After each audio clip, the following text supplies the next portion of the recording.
Magandang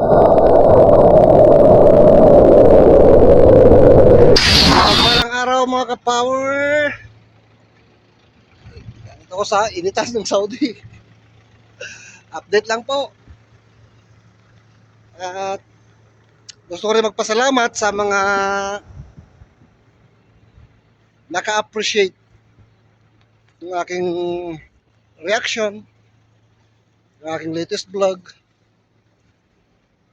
at nakaunawa. Maraming salamat po sa pag-intindi kung anong gusto ko talagang iparating. Ano po? Ganito po kainit ang Saudi mga ka-power. Doon yung ating service. Natin ko yung alaga ko nito, driving school. Para matuto na rin siyang mag-drive. Junis pong dala natin ngayon na sasakyan. Napakainit. Tingnan natin matambayan kasi kaya no choice. Dito talaga tayo tambay sa sasakyan. Alright. Natin pandal ng sasakyan para makita paano may lamig tayo. Napakainit po.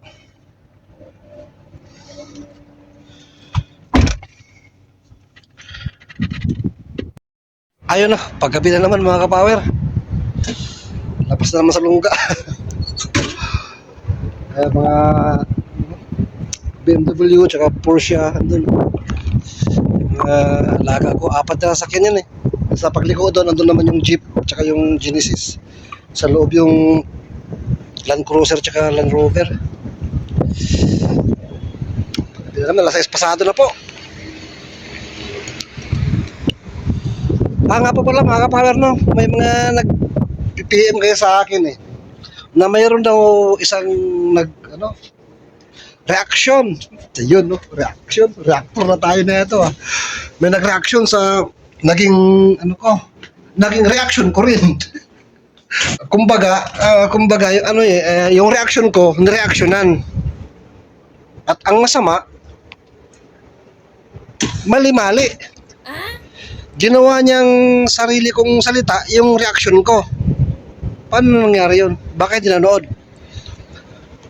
Baka paano ba inintindi yun? Reaction yun eh. Reaction sa ginawa sinabi ni Estong. Reaction sa sinabi ni Taong Gala. Yun eh. Tapos ginawa niya ng reaction na ako yung nagsalita, na sinabi ko raw na ganun. Nanood kaya siya? Mali po, maling-mali. Kasi kung hindi po ako magsasalita, kung di ako magsasalita at hindi ko lilinawin yung naging reaction niya, magiging tama po yun. Kasi may mga naniwala rin eh. May mga samang-ayon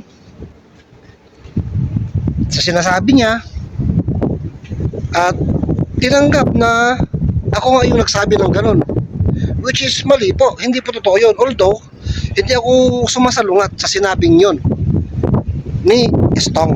Yun, si Estong po yun, to be clear, no po. Sabi ko nga po sa reaction ko, walang mali, both sides tama, at ipinaliwanag ko ng maayos kung bakit ko nasabing tama pareho. Tama na nabanggit ng kuya na failure ang kagwang, at tama rin ng sinasabi ni Estong. Yun po yung pinakabuod ng reaction ko nung paglabas ko ng aking pananaw po. At sinasabi ko rin po na walang mali na pananaw. Pananaw natin yan eh. May magsabi ba na mali ang pananaw natin? Tama lahat ng pananaw. Point of view natin yun eh. Tama lahat yun. At yun ang point of view ko tungkol sa sinabi ni Estong at ni Taong Gala. Kaya sana, huwag naman. Kumbaga parang pinapalaki pa eh. Pinapahaba pa. Actually ako po, nananahimik po ako rito eh. Nananahimik po ako rito sa Saudi. Di na ako po nagpa-vlog eh. Kasi walang time. Nakapag-react lang ako kasi nga, may ano yun, may kalabit. May kalabit sa akin yung pagkakabuwag ng kagwang kasi matagal pa ako dyan sa business eh. Yung pagkawala ng mga kagwang, yung pagkawatak-watak, parang kinalabit po ako. Tsaka may mga nag-PPM sa akin. Yun po ang reason kaya nag-reaction ako. Nilabas ko yung sa loobin ko. At ito nga po, masama, no? Ako pa naging lumalabas na ako yung nagsalita ng ganun. Pero may tama rin naman sa sinabi niya eh. Pinanood ko po kasi ang vlog. Pinanood ko ang vlog, no? Ang sabi pa niya wag naman. Sabi, napaka-ayos po yung pagkasabi niya rin eh. Wag naman. Bago tayo magsalita isipin natin. Intindihin natin yung ating sinasabi kung makakasakit ba tayo ng damdamin. Tama. Tama. Di nga lang na-apply. Di nga lang na-apply sa kanya. Nagsalita siya na nagsalita regarding sa sinabi ko raw na hindi naman totoo na ako nagsabi, tapos tinutuligsa niya or kinukontra niya yung sinabi ko raw na hindi ko naman talaga sinabi. Reaction daw yun sa akin. Ano ba iyan? Pero wala po yun ha. Wala po akong sama ng loob. Ako'y gusto ko lang paunawa, gusto ko lang linawin kung ano talaga yung totoo na pangyayari. At kung ano yung totoo sa mga sinabi ko at maituwid na rin yung kanyang mga sinabi at pagkaunawa. Na hindi ko maintindihan bakit na siya na fall, nahulog sa ganung pagkakaunawa.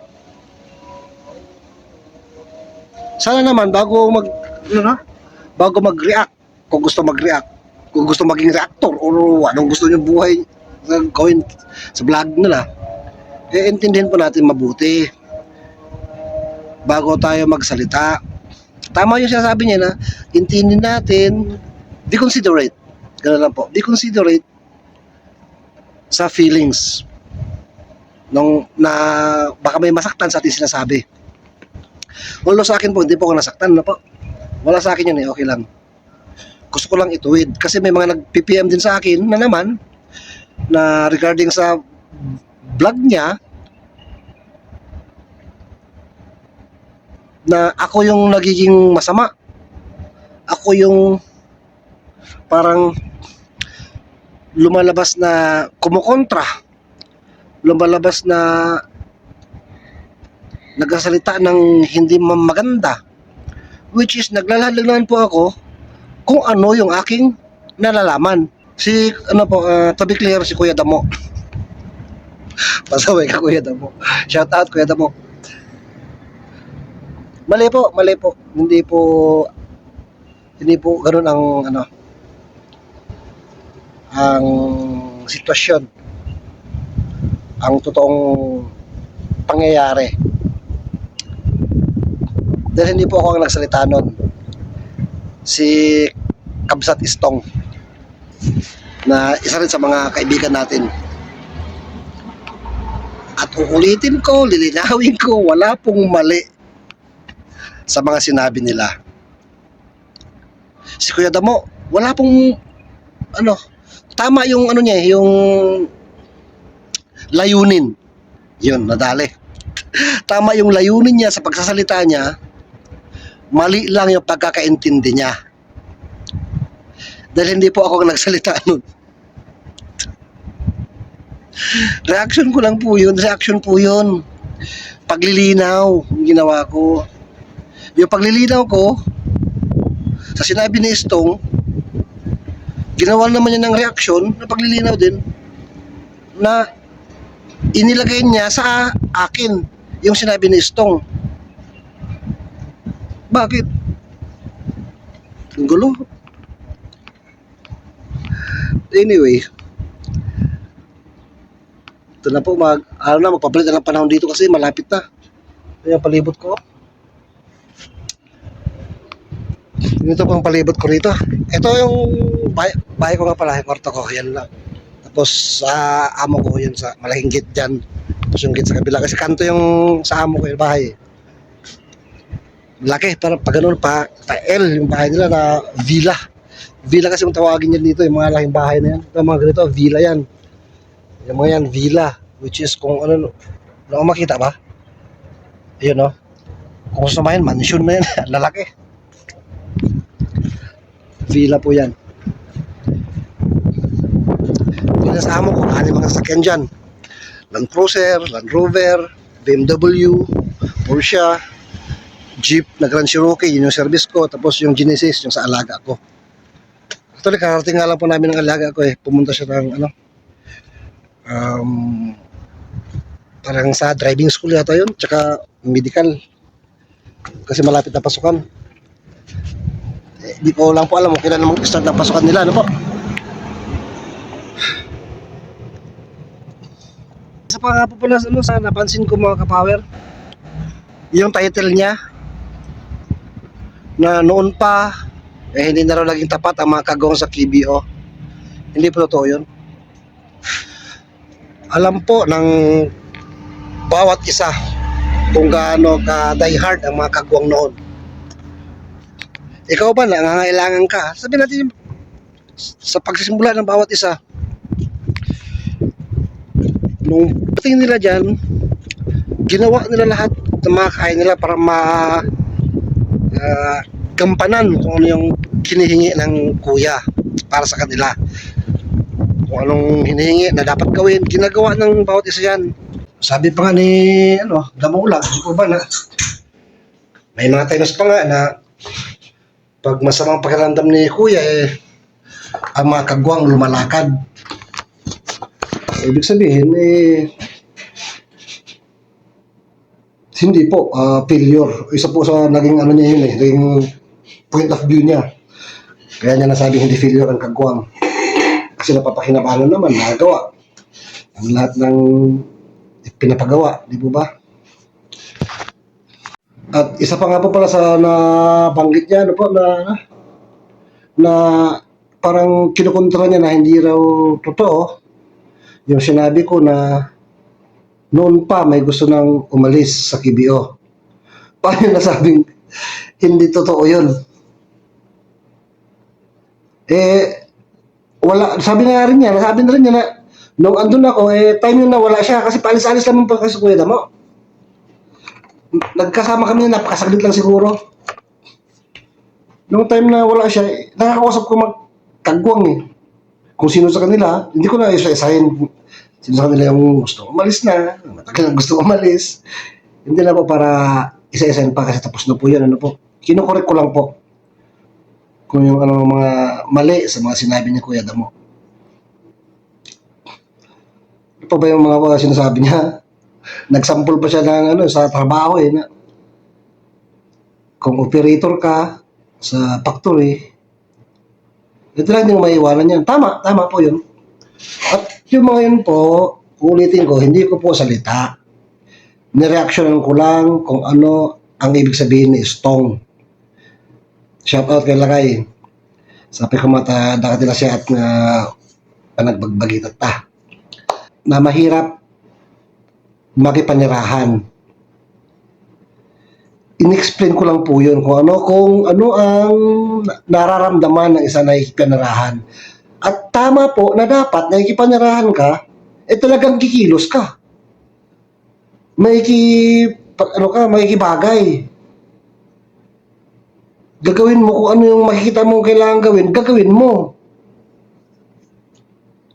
At hindi ka basta-basta makakaalis nga kasi kailangan mo i-considera yung may-ari ng bahay na tinitirahan mo bilang respeto. Kasi pag umalis ka, biglang hanapin, wala ka, saan ang respeto doon, di ba? Tama lang po yung mga sinasabi ni Kuya Damo na andyan ka, hindi ka talaga makakaalis. Oo, tama. At yun nga, ang isang problema na nabanggit na Stong na niya makilos ng sarili. Halimbawa nakikipagirahan ka, sumakit yung likod mo, gusto mo mahiga sa sala, manood ng TV. Kasi yung bahay mo, pwede mong gawin yun eh. Eh sa ka-business house, pwede mo bang gawin yun? Hindi po. Hindi mo pwedeng gawin yun. Di po ba? Kasi lahat naman po tayo nagkakaroon ng sakit sa katawan, minsan masamang pakiramdam. Hindi kami mga kilos na mahiga ka sa sala, mahiga ka sa sala, manood ng TV, ipahinga mo yung likod mo, hindi mo pwede. Bira. Ano pa ba yung sinabi ni Kuya Damok? Basta, ano ko lang po, ano, to be, ano, para ma-summarize na. Tama po yung mga sinasabi ni Kuya Damok sa layunin. Yung layunin niya na pagkasalita, bakit niya nasabi mga yun tama, hindi wala po ako kinokontra doon. Sabi ko nga, oo lang, maling opinion. Ang kinokontra ko lang, yung pagkaunawa niya, mali po yung pagkaunawa eh. Tama yung layunin, mali yung pagkaunawa. Kasi hindi ko naman salita yun eh. Yung ginawa niya ng reaction. Salita ni Stong. Ayun nako. Anyway, shout out ulit sa lahat ng mga nakasama ko sa ka-business house. Sana maging matagumpay kayo lahat sa kanya-kanyang tinatahak na landas, ano po, sa kanya-kanyang plano, sa kanya-kanyang pamilya.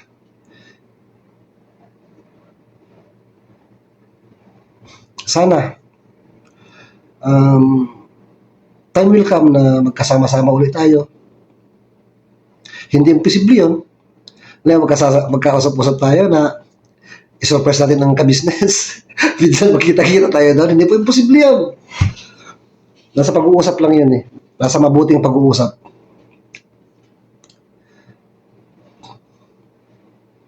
Sana maging matagumpay kayo lahat.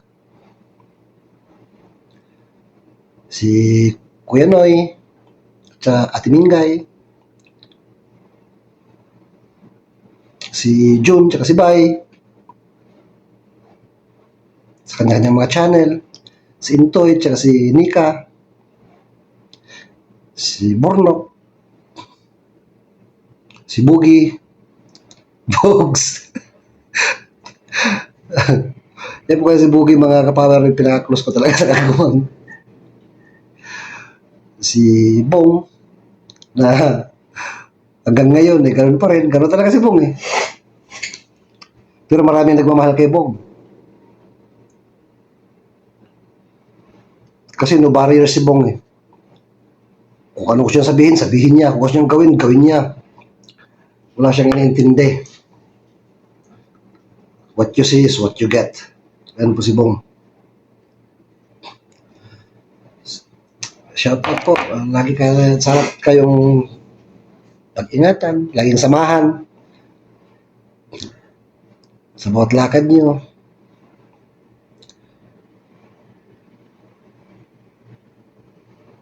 Sa pangalaga ng bawat sambahayan.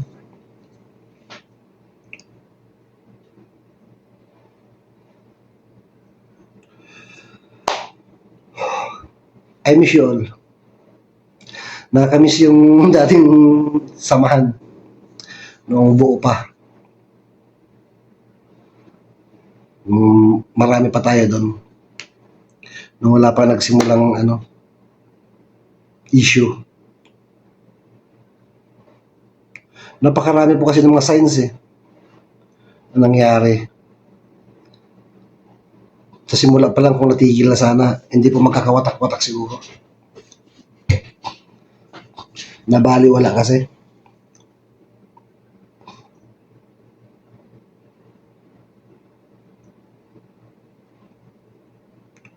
Kaya may kanya-kanya ng linya.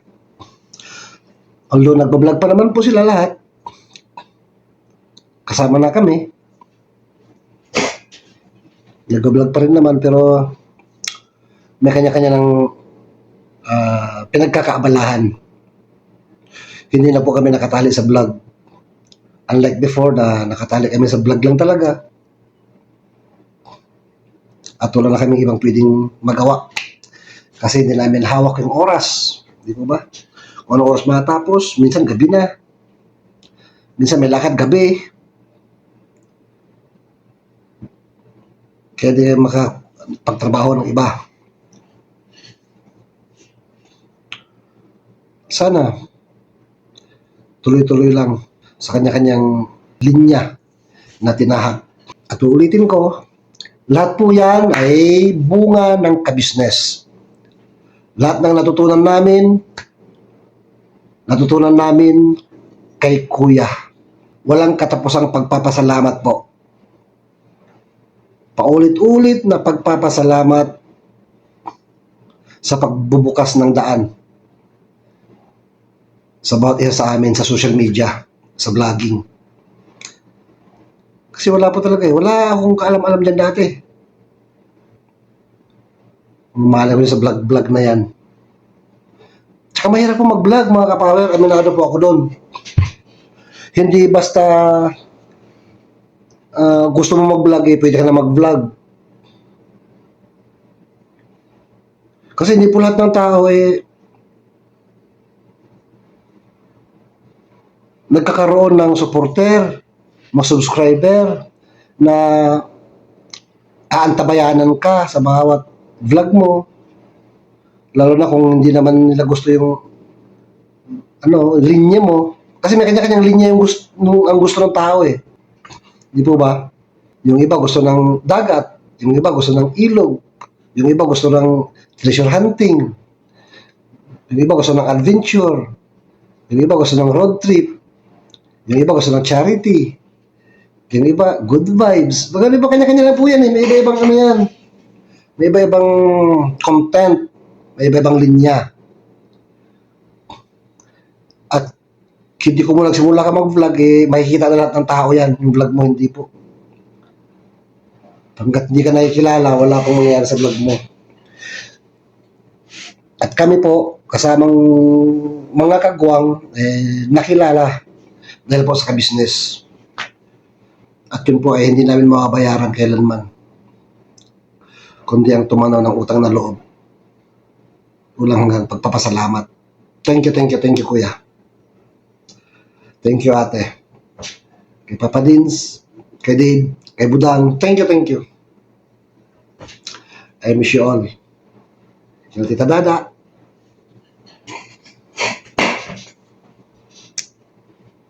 Soon, sana. Magkapasyal ulit ako dyan. Makigulo ulit. May mga instances na nagkakaroon ng sablay, which is normal. Pero hindi po ibig sabihin nun eh, yun ang nilalaman ng puso ng bawat isa. Nagkakamali ng bitaw ng salita, pero ibig sabihin nun na i-judge na po natin ang isang tao sa kanyang nasabi. Kasi may mga tao kasing hindi agad maapuhap eh kung ano yung saktong words na gagamitin. Mayroong hindi magaling magsalita. Tulad ni Moises, di po ba? Si Moises, nung ilabas niya ang mga Israelita sa Ehipto, hindi po siya magaling magsalita. Kaya ayaw tanggapin sana yung sugo sa kanya, pag-usugo sa kanya na paglalabas ng mga Israelita. Kaya nakikusap siya na isama si Aaron, yung pamangkin niya, para siyang tagapagsalita. Yun po, di ba? Hindi siya magaling magsalita, hindi siya marunong magaling mag-express ng gusto niyang sabihin. May kanya-kanyang kaloob po kasi. At kami, kasama mga kagawa, ay nahasa nung nakaka-business po kami, na kay Kuya. At ulitin ko, wala pong masamang tinapay, wala po akong sama ng loob kahit kanino. Kahit sa mga kagawang, wala po. Kahit kina Kuya, mahal ko kayo. Mahal ko kayo. Hanggang sa muli po. Yan na po ang gusto kong ipaliwanag, ipaintindi. Dahil ang isang mali, pag pinabayaan mo, at nanatiling yun ang naririnig ng mga tao, yun po magiging tama para sa pananaw nila. Kaya habang maaga pa, ikino-correction po natin para maituwid kung ano yung mali. Di po ba? Yun na po ang aking gustong gawin, ang maituwid lang. Pero sa manong loob, wala po. At nagpapasalamat pa po ako dahil napansin ni Kuya Damo yung aking reaction. Maraming salamat po. God bless us all. Bye-bye!